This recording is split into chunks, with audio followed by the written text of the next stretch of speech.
Kaixo lagunak, gaur kontatuko dizuedan ipuina, hankak nahi zituen sugea da. Eta horrela hasten da. Bazijoan behin, suge txiki bat, paseatzen.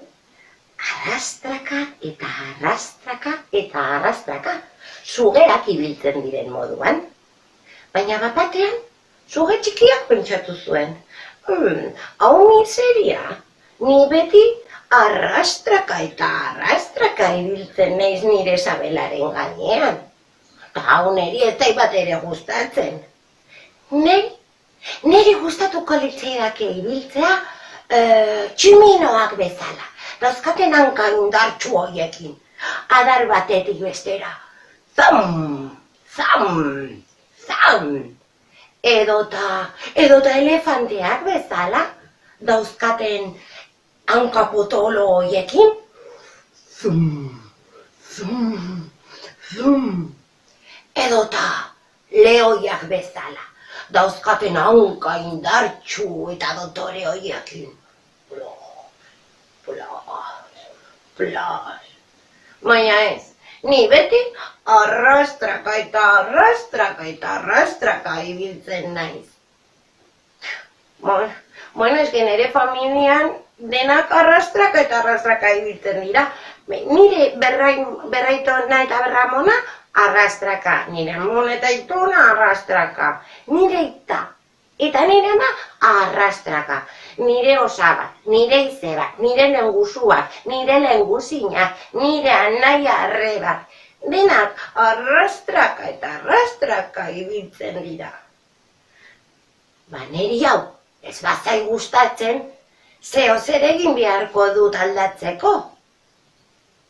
Gau horretan, suge txikia, goiz oheratu zen.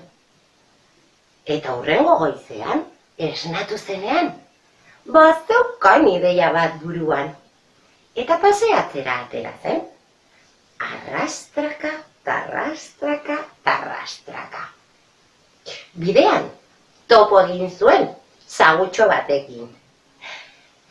Egunon, sagutxo. Egunon, sagutxo maitia. Aizu, zuk lau hanka izana, zergatikan ez didazunari bat ematen. Zer? Nire hankak eman? Ez da pentsatu ere. Nik nire hankak beharrezkoak ditut.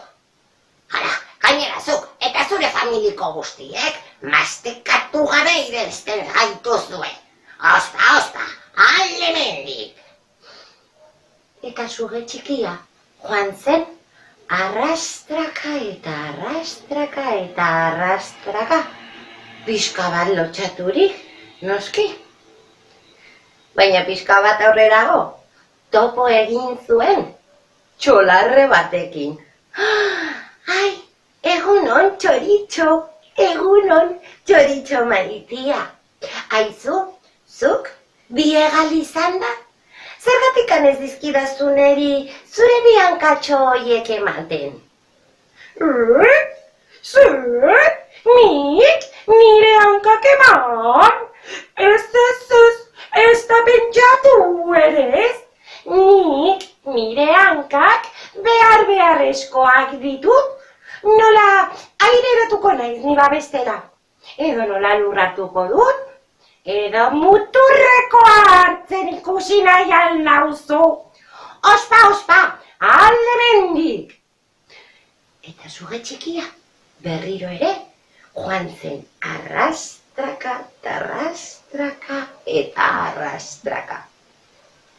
Baina pixka bat aurrerago, topo egin zuen, arma batekin. Egunon arma, maitia. Aizu, zuk 8 hanka izan da? Zergatikan ez dizkidazuneri 3 hankatxo ematen? Zer? Nik? Nire hankak eman? Ez da pentsatu ere ez.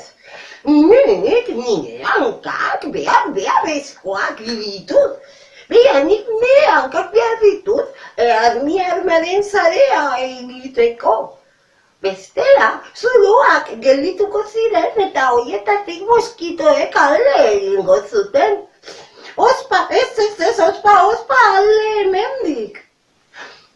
Eta suge txikia, berriro ere, joan zen arrastraka eta arrastraka eta arrastraka, triste eta burumakur.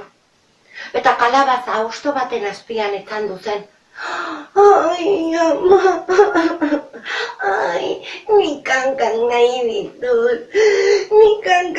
ditut, eta armi-armak ez badizkit eman, nork emango dizkit orduan. Baina, pixka bat aurrerago, ikusi zuen, armi-armak, baina hanka gehiago dauzkan animalitxo txiki bat. Badegakizute zein? Ehun zangoa. Ehun zango maitia. Ehun zango politori. Ehun zango zuk ehun hanka izan da. Zergatik ez diazu neri dozena bat ematen? Zer, nik nire hankak eman. Ez da pentsatu ere ez. Nik nire hankak beharrezkoak ditut. Beira, nire hanken tartean badauzkat beste hanka batzuk txikiagoak eta bat puskatzen zaidanean besteak erabiltzen ditut horrezko gulpiak izango balira bezala Eta bla. Ehun zangoa hasi zen enrollatzen eta ez zion ez da hanka bat ere eman. Suge txikia berriro ere joan zen arrastraka eta arrastraka. Eta pinu baten azpian etzandu zen. Ai, ama, ai, nik hankak nahi ditut, eta ehun zangoak berak, ez badizkit eman, nork emango dizkit orduan.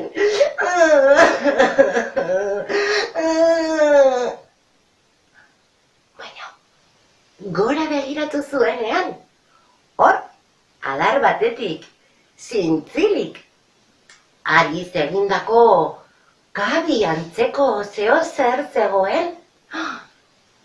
Orduan konturatu zen. Ai ba, belarra! Egunon beldar maitia, beldar politori, belarra, zuk, hainbeste hanka izan da, zergatik ez dizkidazu neri hanka jo batzuk ematen. Eta badakizute zer erantzun zuen beldarrak, esan zion.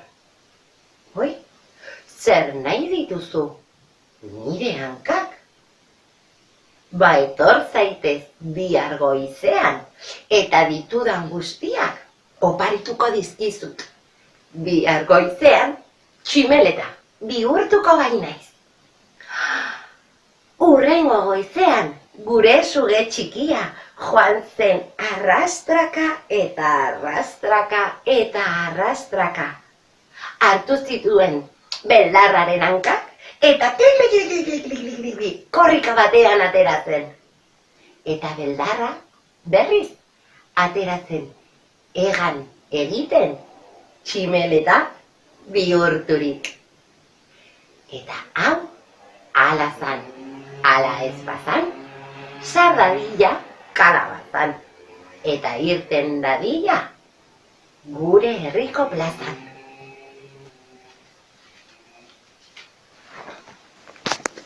hankak nahi zituen sugea. Akonio Dolo eta Joseba Leizeaga. Argitaletxe, Lamia. Ipuin kontalaria, Marisa Tabernero. Gogoratu, ipuina gustatu bazaizu, klikatu gustoko dut. Eta animatzen bazara, egin zaitez harpidedun, nire ipuin gehiago entzuteko. Hurrengora arte, aio!